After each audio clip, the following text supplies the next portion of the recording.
perra madre.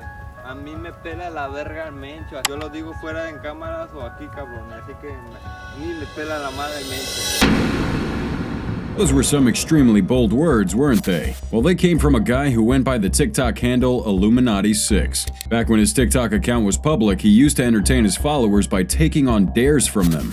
On one occasion, a user challenged him to insult someone named El Mencho, and he didn't hold back. In the video, the TikToker, dressed in casual black attire with a backpack, leaned against a light pole and uttered these words. "Pay attention, you son of a bitch, El Mencho can suck my dick." He went on to mention, "I'm not living like El Pirata or El Chanito de Culiacan," referring to two other social media figures who met unfortunate fates at the hands of El Mencho. To conclude, he boldly declared, "I'm an invincible, untouchable. I made a pact with the devil. I've come to bring the heat, Mencho. I'm not afraid to say this. I'd say it to your face. Mencho can suck my dick." It's quite remarkable how fearless this young man was, thinking he could openly insult El Mencho. And if for some reason you're not familiar with who El Mencho is, then give me the honor to enlighten you a bit. The first thing you need to know is that El Mencho is among the top 3 most dangerous men in the world right now, and he's not number 3. Born on July 17, 1966, El Mencho hails from a rural family with 6 siblings. Despite his humble beginnings, he chose a more ambitious and sinister path to achieve success, one tainted by cocaine and the loss of Mexican lives. El Mencho's criminal journey began when he was just 14, performing small tasks for larger drug cartels. His criminal pursuits continued into the US, but he was eventually deported back to Mexico due to a gang-related conviction in Texas. Upon his return, El Mencho joined the Milenio cartel as an assassin. However, due to the cartel's internal divisions, he aligned himself with a subgroup of the Sinaloa cartel led by Ignacio Nacho Coronel. Now, in this role, he oversaw drug operations, finances, and acts of violence in the Mexican states of Colima and Jalisco. After some years, he would assume leadership of half the group and rename it Cartel de Jalisco Nueva Generación, or Jalisco New Generation Cartel. Under El Mencho's command, the CJ&G transformed into one of the world's most violent criminal organizations, outfitting themselves with military-grade equipment that could easily be mistaken for official Mexican military units. Today, he has about 5,000 men spread across every continent except Antarctica. They're a menacing and ruthless force that shouldn't be underestimated or crossed. So what gave this rather silly TikToker the nerve to speak to El Mencho in such a tone? And what was his punishment? Well, when the video went viral on Reddit and Twitter, many suspected he had cartel connections to be so audacious showing his face. Surprisingly, there wasn't a response from El Mencho or the CJ&G. Rumors would circulate that the teen might not be based in Mexico, which would complicate any efforts for the CJ&G to locate him. It was suggested he lived in Richmond, California, making it even more challenging for the CJ&G to take any action. Attacking him in a foreign country would further complicate matters for the organization, so they remained silent. However, there was a twist a few days later when the teenager posted another video, this time apologizing to El Mencho. He said, "I deeply regret what I said. I wasn't in my right mind that day. I spoke without thinking of the consequences. It was a foolish act to gain followers. I ask for your forgiveness. You and your family are respected, Mencho. Spare me. I have a family just like you. We all make mistakes. I have some personal issues, and I hope you understand that we admire you." That video sent the internet into a frenzy, considering it was the same man who had been so brash towards El Mencho a few days earlier. People began speculating if El Mencho had privately threatened him, or if the TikToker had a moment of realization about who he was challenging. We never found out what occurred behind the scenes, but the TikToker suddenly disappeared, and his account went private. There was a video of him posted on another TikTok account a few weeks later, but apart from that, nobody knows for sure what happened to him. So the question remains, did El Mencho deal with him quietly? I guess we can only speculate. Number 4. El Compe Jorge. April 18th, 2022.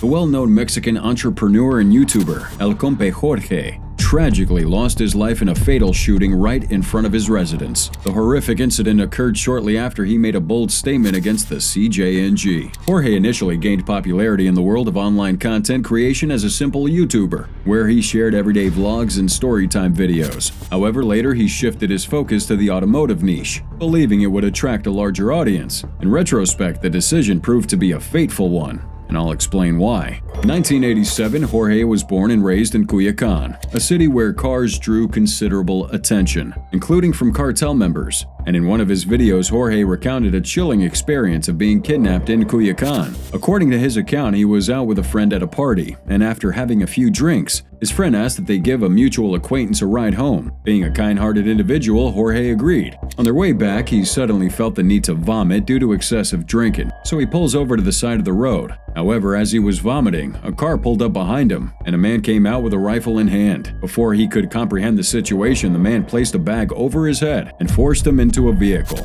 They eventually reached a secluded location, where he was tied up and subjected to intense interrogation. The captors would question him about the source of his wealth and whether he was involved in drug trafficking. Jorge maintained that he was merely a businessman who owned a tourtière shop and nothing more. However, the captors were skeptical. Given his modest YouTube following and the seemingly insufficient income from a tourtière shop could afford his collection of luxurious cars. They kept him for hours, subjecting him to physical abuse and relentless questioning. But Jorge stuck to his truth. Faced with no alternative but to end his life, one of the kidnappers would ready his gun and point it at his head. In that terrifying moment, he begged for them to leave his body by the roadside, allowing his family to give him a proper burial. Now, it looks like those words touched his captors in a way we can't explain. The sincerity of his plea resonated with the kidnappers, leading them to spare his life. They untied him, but instructed him to wait for 5 minutes before removing that blindfold. Now, this story is intriguing, but you can't deny that there are a few loopholes. Like, what was the fate of his friends in the car? Did they follow him? And why didn't they contact the authorities? Additionally, it remained unclear whether the kidnappers were truly members of the CJNG. But despite these uncertainties, Jorge's video about the kidnapping generated significant attention on his channel, prompting him to create more cartel-related content for YouTube.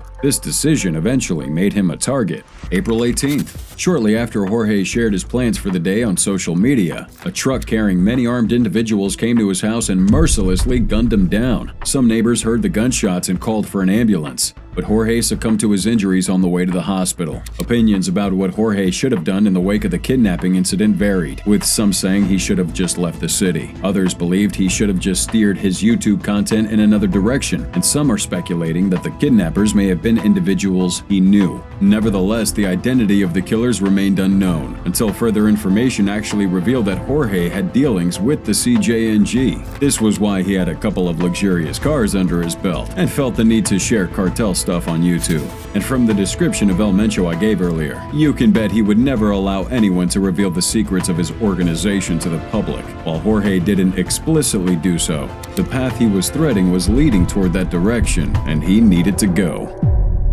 Number 3. Fofo Marquez. Ya lo andamos cerrando para nosotros. Esto es lo que quiero demostrar, lo que puede ser el dinero y el poder, o sea, literal, lo cerré aquí. July 15th, 1997 marked the birth date of Mexican influencer Fofo Marquez. His family's background remains largely undisclosed, but there are some clues hinting at wealth. His grandfather was a renowned shoemaker for prominent figures in Mexico, and his father was the co-owner of Total Gas Station before his passing. Fofo's online persona centers around flaunting a luxurious lifestyle, featuring photos in extravagant cars, clubbing with friends, and living a dream life in Mexico. Sharing this lifestyle on social media garnered him over 3 million Instagram followers, earning him the title of influencer. However, Fofo sought to expand his reach to TikTok, where he gained a fan base but also encountered trouble. His arrogance faced a significant setback when he crossed paths with one of Mexico's most dangerous cartels, the CJNG. So what did Fofo Marquez do to provoke this formidable and corrupt organization? July 7th, 2022. Fofo decided to do something despicable in Mexico. He parked 3 luxurious cars in the middle of Matute Remus Bridge in Guadalajara. He would then film the traffic buildup and make boastful remarks about closing the bridge, claiming it demonstrated the influence of money and power. He even contemplated doing TikTok dances while innocent people were stuck in the traffic jam. The video quickly went viral, earning Fofo widespread criticism and insults from the online community. The mayor of Guadalajara even threatened to press charges, leading TikTok to ban his account and remove the video. In less than 48 hours, Fofo lost access to his account, forcing him to use other social media platforms to issue an apology. He acknowledged his childish behavior and sought forgiveness forgiveness, which the mayor granted on the condition that he completed several hours of community service, cleaning beneath the same bridge he had blocked. It was during this time that the CJNG decided to punish Fofo for his actions. After the public outcry had subsided, the cartel reignited the case by sending a message to Fofo. This message, disseminated through a viral social media post, was from an anonymous account named Gente con la Gente NG, translating to People with the New Generation. The message was written in Spanish, but its English translation reads, "Hello to all the people of Guadalajara. We are the Jalisco New Generation Cartel. As you might know, the influencer or scumbag Fofo Marquez dared to obstruct the flow of traffic on the Matute-Remus Bridge, which is an act that we do not tolerate. We will not allow this animal to get away with this. We are in charge of Jalisco and all of Mexico. We won't allow you to come to Guadalajara and do this type of thing. If you ever step in Guadalajara, not you or your money would save you from us." The CJNG is known for its extreme violence and unwavering control over significant portions of the Mexican government. Fofo's actions were viewed as an affront to the cartel's authority, and he realized that no one could shield him if the CJNG decided to harm him. This message struck fear into his heart, leading him to a public apology and seeking refuge in his parents' mansion in Mexico. Even with armed security, he felt unsafe, knowing the CJNG's capabilities. For days, he remained held up in the house, avoiding windows to prevent sniper attacks and carrying a transceiver for communication in case of danger. Eventually, Fofo resumed his life, but I bet he'll never try to piss off the CJNG again. Number 2. Miss Azucena Uresti.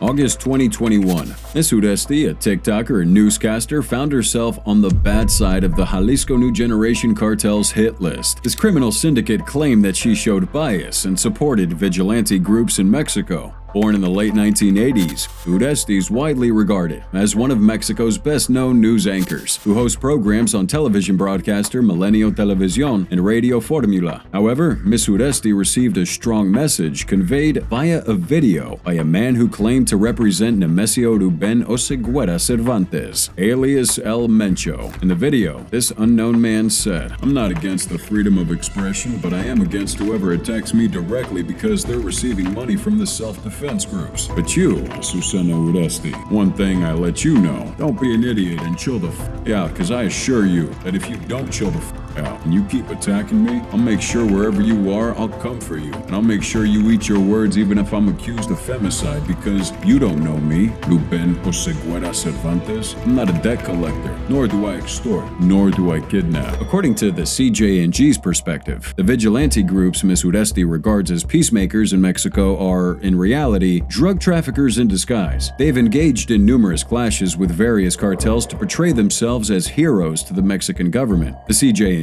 firmly believes that these guys are merely opportunists, seeking to profit from Mexico's drug trade. They also argued that only a cartel could possess the kind of weaponry these vigilante groups had. After the CJNG's video went viral, Mexican President Andrés Manuel López Obrador reassured the nation that neither Miss Uresti nor any Mexican citizen would be harmed for speaking the truth. He stated, "It's our responsibility to ensure that Mexicans are not intimidated or threatened by anyone." The presidential spokesperson Jesus Ramirez Cuevas tweeted that the government would take necessary measures to protect members of the press who express their views. Miss Uresti herself claimed to be under the government's protection and appeared unfazed by the CJNG's threats. After the video circulated, Miss Uresti posted a photo of herself smiling, sitting on a desk in an airy dress and impeccable makeup on Twitter. The caption of the photo read, "This morning an alleged criminal group issued threats against several media outlets and against myself for the journalistic work we do in Michoacán." She then asserted that her weekly news report would continue as usual. Thus far, there have been no reported attacks against her. It remains uncertain whether the CJNG has decided to spare her for the meantime, or if they're just waiting for the right moment to act. Nonetheless, journalism is a challenging profession in Mexico, and Miss Uresti may have reason to doubt the government's ability to safeguard her, given its history of journalists falling victim to various cartels. And number 1, Leslie Ann Pamela Montenegro. February 5th, 2018. Two guys walk into a restaurant owned by Leslie and order 2 beers before pulling out their guns and shooting her to death. Her crime? Poking her nose in the affairs of the feared and infamous El Mencho. Born in 1982, Leslie Ann, a prominent figure in Mexico's celebrity and online scene, met a tragic end due to her bold revelations about the notorious Independent Cartel of Acapulco, which is an ally of El Mencho and the CJNG. Known to her fans as Nana Pelucas, she initially gained recognition by creating content encompassing a wide array of topics, from politics to makeup tutorials and daily vlogs, offering glimpses into her life. In a twist of events, Leslie would adopt a persona of a lady donning a black afro wig, vibrant red lipstick, and oversized eyeglasses. She would head off into public spaces like supermarkets, resembling the engaging and interactive videos we frequently encounter on platforms like TikTok today. As her fan base grew, Leslie decided to shift her content towards exposing corruption within the Mexican government. Instead of resorting to straightforward condemnation or exposure, she chose a more subtle approach, delivering her messages with humor. Those clever tactics, however, left no doubt about her criticism. Of course, one might think that exercising freedom of speech would carry no harm, right? Well, in Mexico, that reality's a bit different.